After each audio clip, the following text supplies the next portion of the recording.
Hey everybody, the Vegan Prepper's back with another video for you guys. Today we're going to be talking about bug out bags and get home bags and what the differences are and why you may want to have one. Mhm. Oh, yeah. So, I didn't know you were done with your intro. Yeah. Um, yeah, and it's just kind of funny. So we're our next goal is to have fully stocked bug out bags. As far as our preparations go. And so we have kind of like wimpy bug out bags, but like we want like fully stocked bug out bags. So that's our next focus.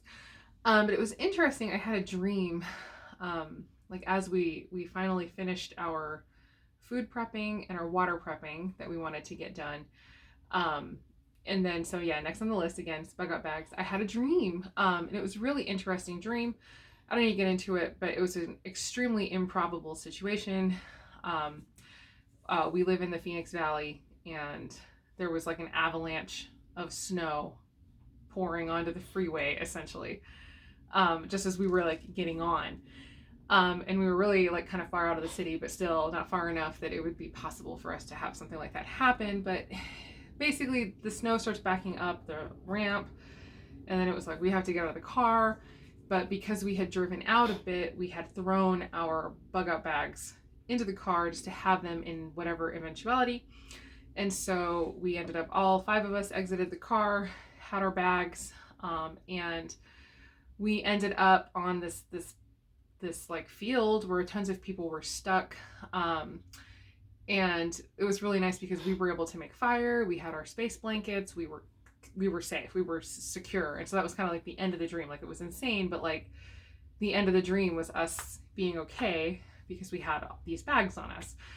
And so it just sort of was like a moment. I woke up and I was like, huh, like I guess for me personally, because I'm not as into the survivalist outdoor stuff as this guy is, shockingly, right? Like, could you pick which one of us would be more into that?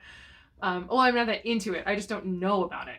Um, but it was funny because that was like an eye-opening experience, even though it was just a dream. Like, okay, so these things, they would have multiple purposes. It's not just about, I don't know, something so crazy happening that you have to leave your house and hoof it into the wilderness. There's also, yeah, like the next time we went to Sedona or Prescott or whatever, we could toss these bags in the car, and then who knows, if something happens, then we'd basically still be set. We'd have our food, we'd have the ability to stay warm, we'd have our water, we'd have whatever. So anyway, Yeah. that's another situation where you might want to have one.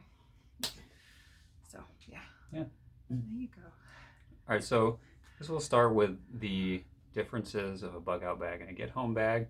A bug out bag, sometimes it's referred to as a 3-day bag. If you see that, that's pretty much synonymous.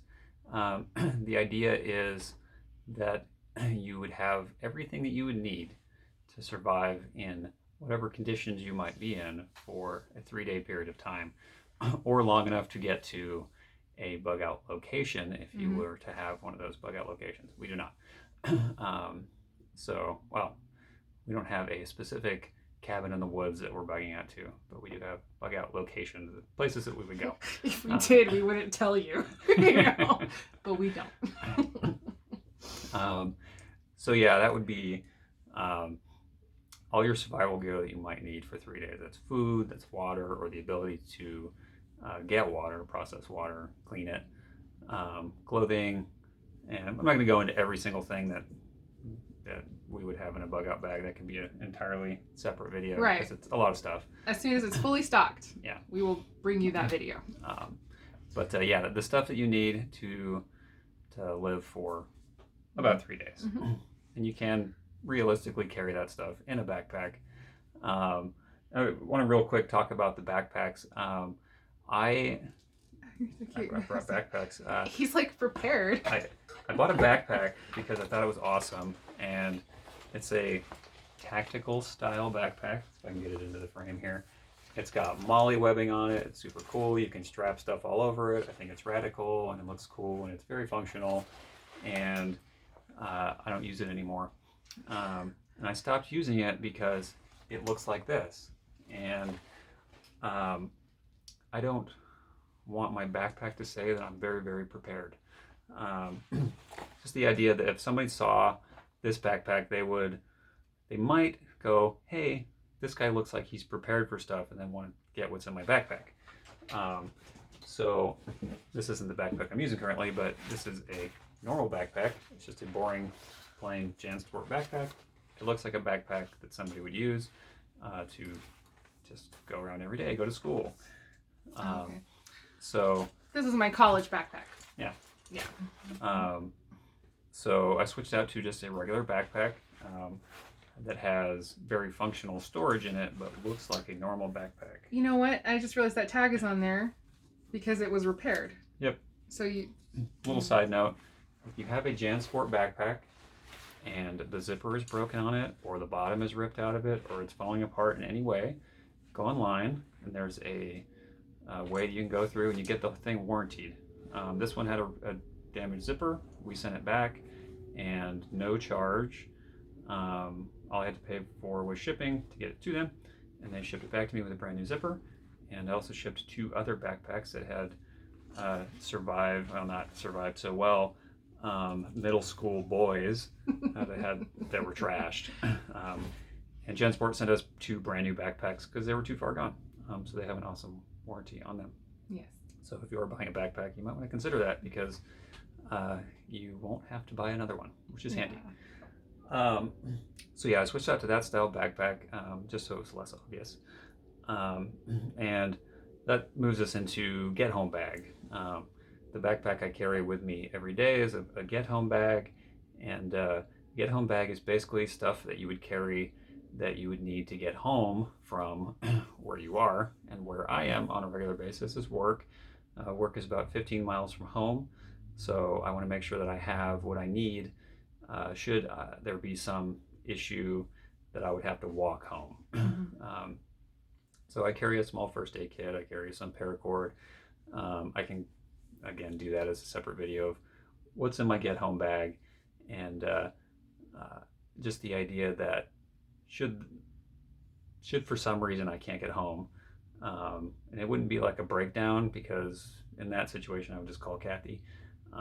It would be more like a crazy gridlock, some kind of emergency issue that Avalanche on the freeway. yeah, that I would have to leave my truck somewhere and go on foot.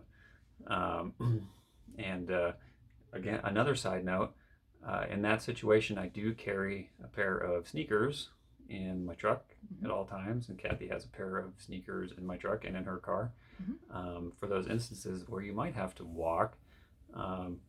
I have walked a long way in work boots and ended up with my feet totally trashed at the end of it.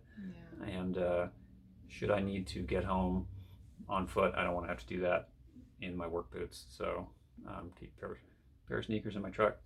But yeah, the get home bag is just for that, just what you need to get home. Now, if you live in someplace really cold, your Bugout or your get home bag is going to look a lot differently. Your Bugout bag would look different to ours as well. But your get home bag would look different than mine, because there's really not a time of the year here where I would have to have cold weather gear. Right. If I was trying to get home from work, the coldest it would be is like in the 40s or 50s, and you know, the coat I was wearing already was fine. But for me, stuff like a sun hat is important, because if I were to have to get home in the summertime when it's 110 degrees, and that becomes a problem. So my gear looks different than somebody who lives in Maine would look. So yeah, and our 3-day survival bag is of course going to look a little different from other people's because we're vegan. So yep. That's going to have different food and whatnot. So yeah. So I don't carry any food in my get home bag. Work is 15 miles, so I don't really need a huge amount of stuff. I probably will add some kind of calories to that at some point. It's just not in there right now. But so yeah, that's just a quick overview of what our upcoming prep is. And so yeah, as far as like Kathy was saying in her dream, that idea that your Bugout bag doubles as a survival bag, and that does fall in more of the category of the 3-day bag. Yeah, so you were. I mean, there's all kinds of stories of people like sliding off the road in some remote area, and people can't find them, and they're out of cell service or something, and they're just stranded. Having 3 days of survival gear would give you a definite advantage and a definite period of time where you would be in much better shape than if you were just going with nothing.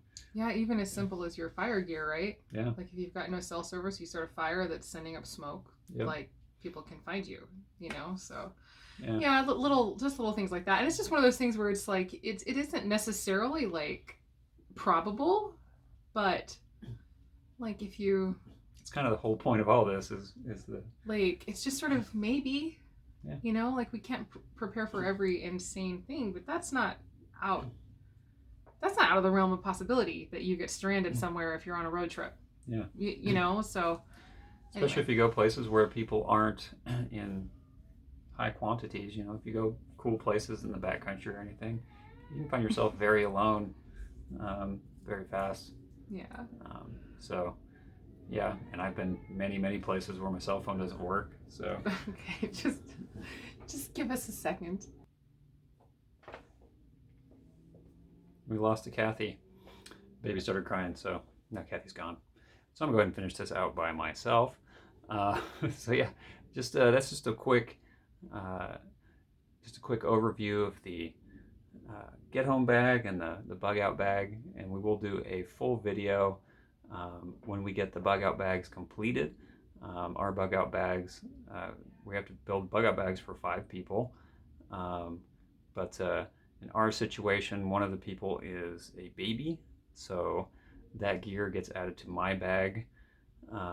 So my bag is a little different than everybody else's, and we will go through those for you guys as soon as we get them done, which hopefully is pretty quick. And then I will also do a separate video of my get home bag, and so yeah, something to think about, guys. Prepping for unusual eventualities and having to move around. We do a lot of prep for staying home, you know, stockpiling food and water and being ready to not leave the house. But there are instances when we need to leave the house. We want to be ready to do that. And unfortunately, we can't take our 300 gallons of water with us that we have stored, and we can't take all of our food we have stored with us, but we can take enough stuff on our backs to survive for 3 days or more. And so yeah, start thinking about that, guys. And yeah, please like and subscribe, and post any questions or comments you guys have about your bug out bags, or any questions you have about ours, and we will get that video up soon of our completed bags. And be safe out there, guys, and thanks for watching.